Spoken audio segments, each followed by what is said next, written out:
For altitudes the first working is take out compass, ठीक है, और हम ऐसे करते हैं एल्टीट्यूड ड्रॉ करते हैं, ठीक है, with the help of blue colour हम ऐसे करते हैं, ड्रॉ कर लेते हैं। और इसके लिए हमें करना क्या है, कंपास को ओपन करके आर पॉइंट पे रखना है। रखने के बाद आपने इस तरह आर्क्स मार्क करनी है कि एटलीस्ट 2 पॉइंट पे इंटरसेक्ट होनी चाहिए, ठीक है। तो यहाँ पे ऐसा करते हैं कि हम इस लाइन को 2 पॉइंट पे इंटरसेक्ट करवा लेते हैं। लेकिन अगर फॉर एग्जांपल आपको 2 पॉइंट पे इंटरसेक्ट करती नजर नहीं आ रही ना, तो फिर आपने ना वो जो प्रीवियस लाइन है ना उसको थोड़ा सा एक्सटेंड कर देना है।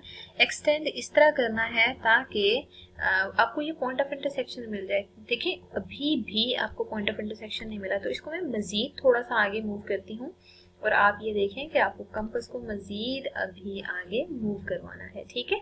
तो बेस्ट ये है कि हम थोड़ी सी अपनी वर्किंग को क्लोज कर लेते हैं, ठीक है। यहाँ से आपको ये भी आइडिया हो जाएगा कि कैसे आपने अगर पेज पे फिगर कंप्लीट करनी हो, कम से कम रेडियस लेके आप सॉल्व कर सकते हैं। ये देखें, ये मैंने जो ही इसका रेडियस चेंज किया है ना, मतलब मैंने इसको क्लोज किया मजीद, तो ये जो कंपास है आप इसको दोबारा से मूव करें तो ये करीब करीब पॉइंट ऑफ इंटरसेक्शन आएंगे, ठीक है। लेकिन सम टाइम ऐसा होता है ये जो पॉइंट ऑफ इंटरसेक्शन आ रहे हैं ना, करीब ही आते हैं तो इतने ही करीब हो जाते हैं कि वो बिल्कुल स्ट्रेट लाइन दिख रही होती है, वो जो कर्व्ड लाइन है।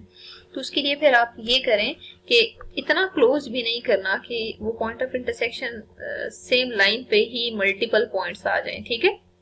ये देखिए मैंने इस तरह चेंज किया। अब आपने इन दोनों पॉइंट्स पर रख के दोबारा से आर्क्स लगानी है। जहां पे ये आर्क्स इंटरसेक्ट करेंगे वो बेसिकली हमें पॉइंट ऑफ इंटरसेक्शन मिलेगा। तो यहाँ पे आप देख सकते हैं कि कैसे हम इसके रेडियस को क्लोज करके इस फॉर्म में ड्रॉ कर सकते हैं। देखिए इजीली हमें पॉइंट ऑफ इंटरसेक्शन मिल गया। अब आपने इस पॉइंट ऑफ इंटरसेक्शन को सेम इसी पॉइंट से, जैसे आर पे रख के आर्क लगाई थी ना, आर से ज्वाइन कर दें। परेशान नहीं होना कि बिल्कुल out of the way figure बन रही है, पॉसिबल है कि इस तरह की शेप बने, ठीक है। और जो एक्स्ट्रा आर्क्स आ रही है ना उनको बस रेज करना। ये समझे कि आपने ये बहुत इंपॉर्टेंट काम समझना है, ठीक है, ताकि मतलब जो एक्स्ट्रा पॉइंट्स आ रहे हैं ना वो कम से कम हमें ना दिखें, ठीक है। इससे फायदा ये होगा कि फिगर बहुत ज्यादा आर्क से भरी भी नहीं दिखेगी आपको। अब हम ऐसा करते हैं, क्यू पॉइंट पे कंपास को लेके जाते हैं, ठीक है। ये देखिए क्यू पे मैंने इसकी नीडल को रखा। रखने के बाद आपने प्रॉपर क्यू पे रख के यही सेम वर्किंग करनी है, बट ये क्यू के ऑपोजिट साइड जो है वो अभी बहुत दूर है, ठीक है। तो कंपास के रेडियस को मैंने चेंज किया। चेंज करने के बाद मैंने आर्क मार्क करने की कोशिश की। तो ये देखिए कुछ इस तरह से आर्क आ रही है, ठीक है। तो हमें इस लाइन को मजीद एक्सटेंड करना पड़ेगा। तो ये देखिए ये जो लाइन है ना व्हाइट वाली, मैंने इसको एक्सटेंड किया। ये जो पॉइंट ऑफ इंटरसेक्शन आ रहा है ना, इस पॉइंट ऑफ इंटरसेक्शन से अब जरा आप जो है प्रॉपर इस पे रख के आर्क्स लगाएं, बट हमें थोड़ा सा कंपास को क्लोज कर लेना चाहिए ताकि पॉइंट ऑफ इंटरसेक्शन ट्रेस करना इजी हो जाए। तो यू कैन सी हियर कि जब मैंने आर्क्स लगाने की कोशिश की तो एक आर्क कुछ इस तरह से आ रही है और दूसरी आर्क कुछ इस तरह से आ रही है, ठीक है। मतलब ये दोनों पॉइंट ऑफ इंटरसेक्शन आपको इजीली मिल गए हैं, ठीक है। अब आप इसको कर दें साइड पे और जो एक्स्ट्रा आर्क्स आ रही हैं उनको रेज करना मत भूलिएगा ताकि आपके लिए पॉइंट ऑफ इंटरसेक्शन ट्रेस करना इजी हो जाए, ठीक है। यू कैन सी कि मैंने ये वाला पॉइंट ऑफ इंटरसेक्शन भी फाइंड आउट कर लिया और इसको आपने क्यू से ज्वाइन करके एक्सटेंड कर देना है, ठीक है। ये दोनों रेड लाइन से एक पॉइंट पे इंटरसेक्ट तो हो रही हैं, बट अभी थर्ड पॉइंट अभी बाकी है, ठीक है।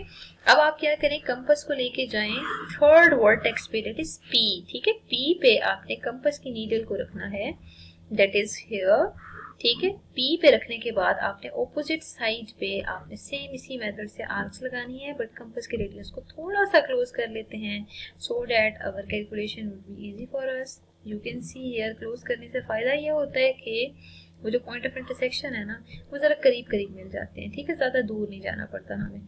तो यहाँ पे ये देखिए मैंने आर्क्स बड़ी रैंडम लगा दी हैं और ये बहुत बड़ी बड़ी आर्क्स आ रही हैं। अगेन हमें यहाँ पे इनको रेज कर लेना चाहिए, ठीक है। जो एक्स्ट्रा है उनको रेज करना मत भूलिएगा ताकि फिगर थोड़ी नीट लगे। मतलब आपकी ये जो एल्टीट्यूड्स की लाइंस है ना ये क्लियर होनी चाहिए और जो ट्रायंगल की लाइन है वो बाउंड्री क्लियर होनी चाहिए। अब हम रेड पेन से पी को इस आर्क से मार्क कर देते हैं, ठीक है। मार्क करेंगे ना तो इस फिगर की की डायरेक्शन तो बिल्कुल ऑपोजिट आ रही है। मतलब ये डायरेक्शन जो आ रही है ना ये बिल्कुल इस फॉर्म में आ रही है। हमें इस साइड पे तो फिगर नहीं चाहिए, इस साइड पे लाइन नहीं चाहिए, हमें बैकवर्ड प्रोड्यूस करना चाहिए। यू कैन सी हियर, जब मैंने इसको बैकवर्ड प्रोड्यूस किया तो ये उसी पॉइंट ऑफ इंटरसेक्शन से पास कर रही है जिससे पहली दो मार्क करी थी, जिसको मैंने व्हाइट से हाईलाइट किया है, इसको हम आई मार्क कर देते हैं। ठीक है, तो मतलब इस मेथड से हमें पॉइंट ऑफ इंटरसेक्शन मिल गया, डेट इज आई। अब हम ऐसा करते हैं कि प्रॉपर नेमिंग कर लेते हैं। जैसे जो न्यू आ रही है ना, जैसे ये arcs L M N P random mention कर लें, अब जरूरी नहीं है। एल एम एन मार्क कर लिया, पी पॉइंट क्योंकि यहाँ पे मौजूद था, इसको टी कह देते हैं। ठीक है, अब हम स्टेप्स ऑफ कंस्ट्रक्शन में प्रॉपर वर्किंग शो करनी है। तो फिफ्थ पॉइंट हमारा ये होगा ड्रॉ। जो एल्टीट्यूड्स आपने ड्रॉ किए हैं ना, अब आप देखें कि पी क्यू पे कौन सा एल्टीट्यूड है, तो पी क्यू पे एल एन ड्रॉ किया है, तो L N is perpendicular to, दोनों साइड पे लाइंस आएंगी। ठीक है, इस परपेंडिकुलर टू पी, नहीं सॉरी आर क्यू। ठीक है, अब 6 पॉइंट क्या होगा, ड्रॉ आर क्यू पे ड्रॉ किया है ना आपने, हाँ जी आर क्यू पे। अब हम देखते हैं पी क्यू पे क्या ड्रॉ हुआ है, तो पी क्यू पे जो एल्टीट्यूड है वो आर एम ड्रॉ हुआ है, तो आर एम और रे मार्क करें परपेंडिकुलर टू पी क्यू। ठीक है, और फिर 6 पॉइंट क्या है, तीसरा एल्टीट्यूड हमारा जो बाकी है, पी क्यू क्यू आर हो चुके हैं, तो आर पी रह गए। ठीक है, तो ड्रॉ आर पी पे अब क्या परपेंडिकुलर है, पहले हमें ये चेक करने की जरूरत है।